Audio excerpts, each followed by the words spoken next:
What's up everybody, welcome to Money Management channel. My name is Andrei and today I'm gonna be doing an update on MMTLP and FINRA saga. I got the cash in the bag, stadium packed, born a rock star in this life, gonna live it up. And guys, for today's video I have a set of quite interesting news. First of all, I will show you a deadline that will happen in less than 3 weeks. And this deadline will definitely show us who is on our side and who made just empty statements back in the days.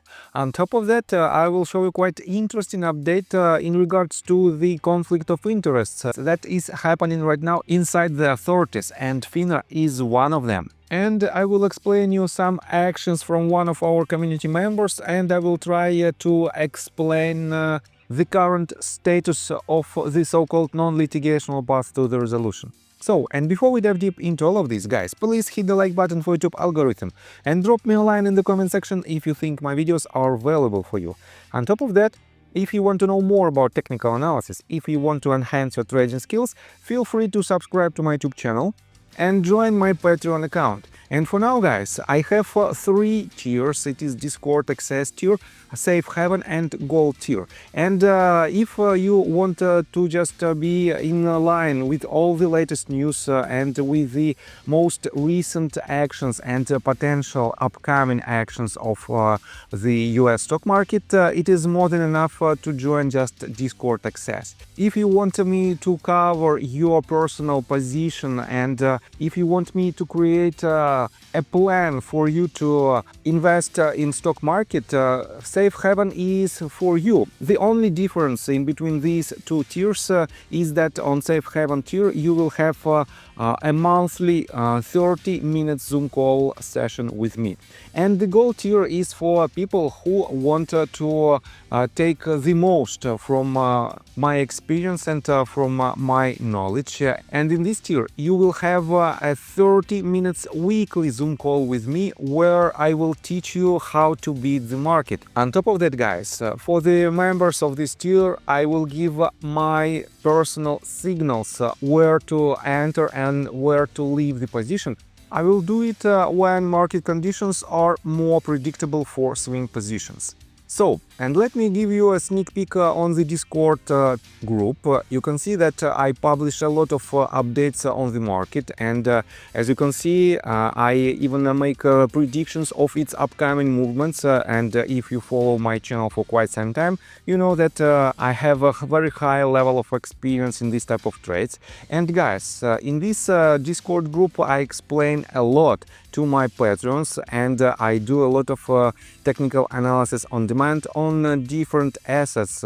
Here is the general sentiment of the market on April the 10th. Here is INTC, ISRG. Here is JDR, KLB, MSTR, and other ticker symbols. You can see that I do it pretty much 2 or 3 times a week. And all of my community members know how to benefit out of these market conditions.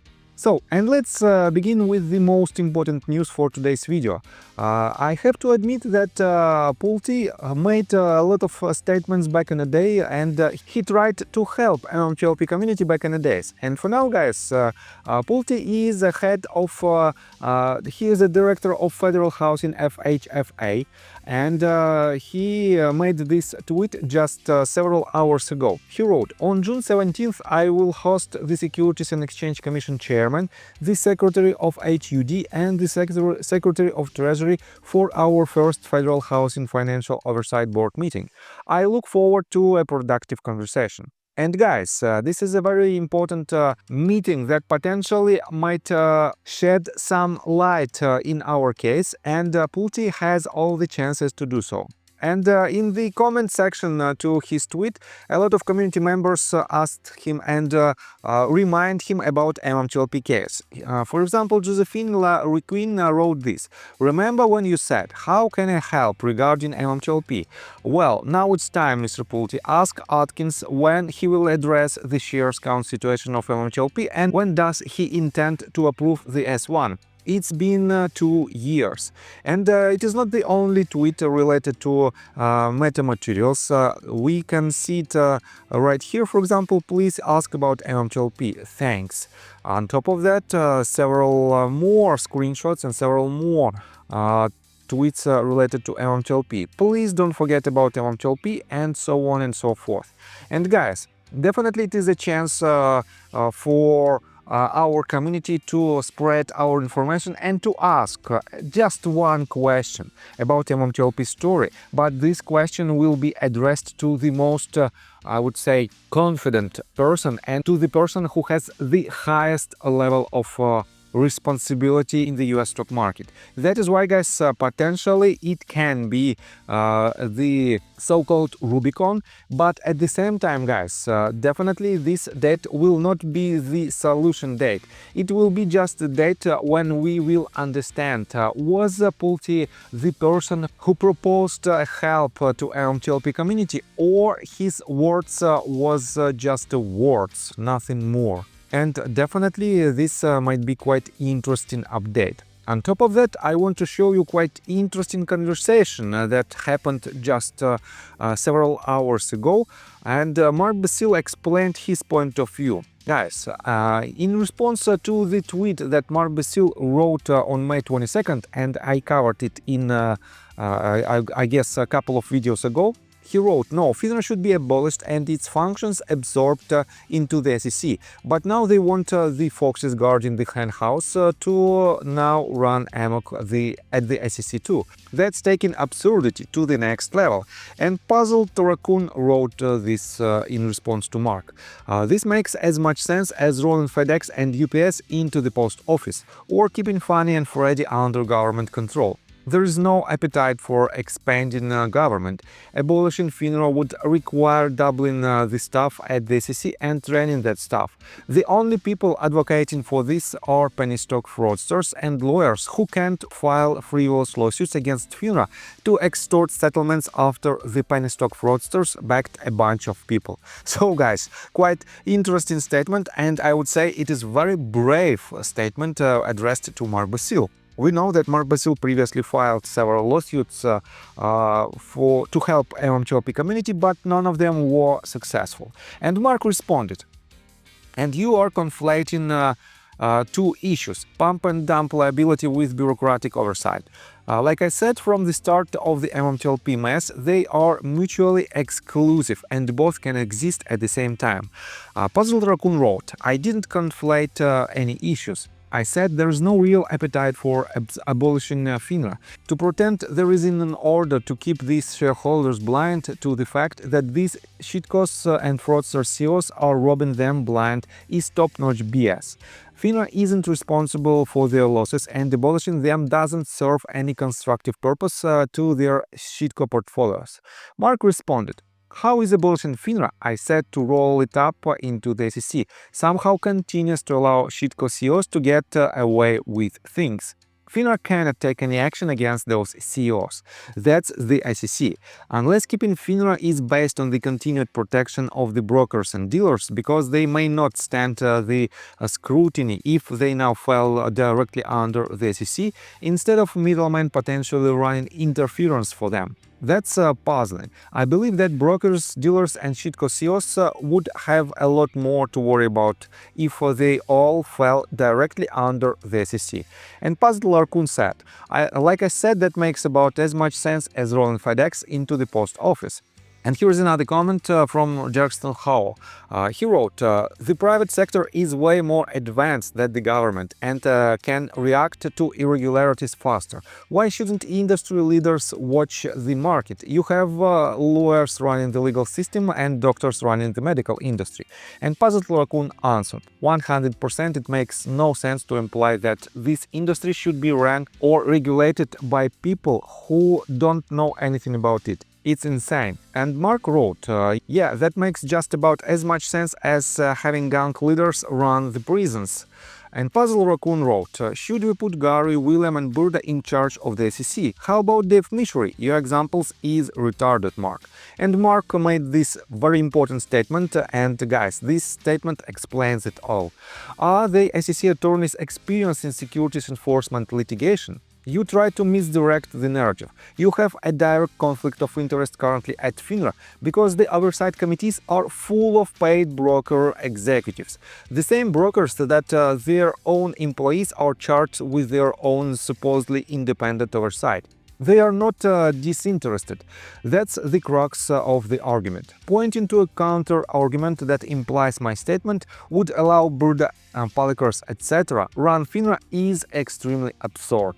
And guys, yes, we know for sure that a lot of people who has a conflict of interest are working for FINRA, and definitely this raises even more questions, and you might wonder, why do we know and who are these people? And guys, I want to point to the Rare DD's due diligence, and he makes a lot of updates in regards to these issues. He makes it on a consistent basis. And let me show you the most recent update from him. Just yesterday he wrote this. Take a moment to recognize the fraud on behalf of FINRA. FINRA's MMTLP corporate actions placed the focus on the 0 hour of December 13 of 2022, when the focus should have been on December 14, 2022. After market close. This removed 2 full market days of settlement. Supporting evidence. In image 1, observe how the other exchanged event-type corporate actions are focused on the actual exchange. Never mention of symbol deletion. Image 2 shows that the Series A preferred MMTLP designation was withdrawn on December 14, 2022, at a time that corresponded to after market close. Image 3 and 4 contain excerpts under oath from former MetaMaterials CEO George Palikars, explaining that FINRA provided the language for the initial MMTLP corporate action and then unilaterally revised the second corporate action without input from the issuer. FINRA created the so-called extraordinary event related to settlement and clearance by ignoring the request of the issuer. How much more proof do you need? And he also added this, but the SEC has oversight of FINRA, you say. Surely, if there was a full play, then the SEC would keep FINRA accountable, right? You'd think. From a granted FOIA request, we learned that the SEC was in contact with FINRA's OTC corporate actions team before FINRA defied their Rule 6490 and created both MMTLP corporate actions. The SEC and FINRA also discussed suspected fraud and manipulation related to the issuers that, according to FINRA's Rule 6419, should prevent the publication of the corporate actions. So, the SEC's failure to hold FINRA accountable appears to be linked to the fact that the SEC was aware of MMTLP being an issue before the corporate actions were published to FINRA's daily list. We will have a verification of the SEC's bias if and when their investigation into MMTLP either addresses the fact that FINRA violated their Rule 6490, among others, and Section 10b of the Securities Exchange Act. And guys, definitely this investigation and this due diligence that was made by Rare DD is very interesting and important, and he raises so many questions that at least some of these questions might be answered by John Burda, George Palikars and Greg McCabe, but for some reasons they ignore it. And that is why at least part of these questions were asked by, for example, Scott Roth in his litigation process. And again, these questions were ignored by, for example, Greg McCabe. And that is why a lot more people started to act. They filed their own lawsuits, and we know these lawsuits as so-called 1209 lawsuits. And 1209 is the date, is pretty much 2 years deadline, and these lawsuits were filed before the statute of limitation expiration date. So, Let's switch to another part of today's video, and it is a so-called non-litigational path to the resolution. Just yesterday I showed you the tweet that was written by Copy and Paste, and Copy and Paste stated that some community members disclosed information about the actions that were made behind the scenes by another community members in regards to the so-called non-litigational path to the resolution. And because of these actions in space calls, these people, allegedly some Congress members, refuse to help us anymore. And one of the people who potentially could be the person who disclosed some sensitive information because of which these people refuse to help us anymore is Paul T. And let me show you this tweet that was written by David KDNM. He wrote, MMTLP, F Paul T. If you wonder who F up progress, point towards him. I've worked my ass off every day for months. F you, Paul. And he added this screenshot. This is the conversation between Paul T and David. David wrote, please delete that post. I've been working really hard with Ed Martin's office for months, and this might ruin a lot of progress I've made. Please. And Paul T answered, this is a public knowledge. It's on a recorded space call from February 2025.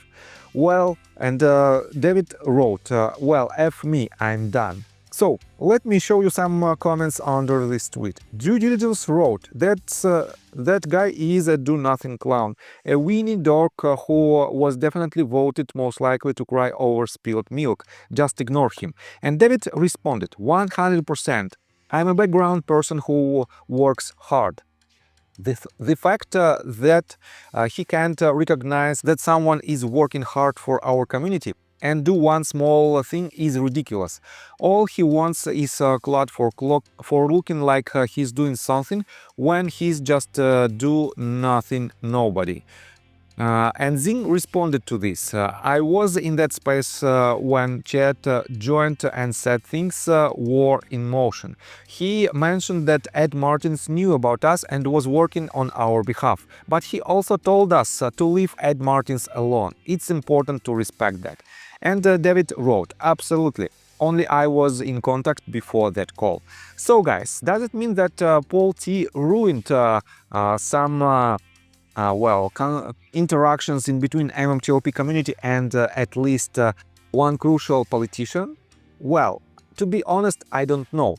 And I have to admit that from my point of view, guys, all politicians know that if they are working in this field, if they are politicians, they have to deal with different opinions. And they know that if they make some kind of statement, the counterparty will attack them by using some social medias. And they should definitely be prepared for these actions. And that is why, guys, I have at least some doubts about the progress that potentially was achieved by the people like David. And definitely, from my point of view, probably I will never find it out because I am just an observer of this situation. I'm not an MMTLP shareholder, but I want to help you, MMTLP shareholder, to see the resolution.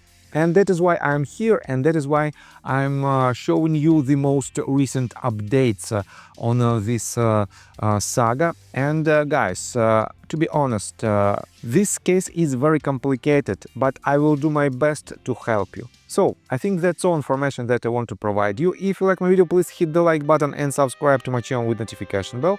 And see you guys and girls next time. Bye! I got the cash in the bag, stadium packed. Born a rock star in this life, gone live it up on the attack. Baby,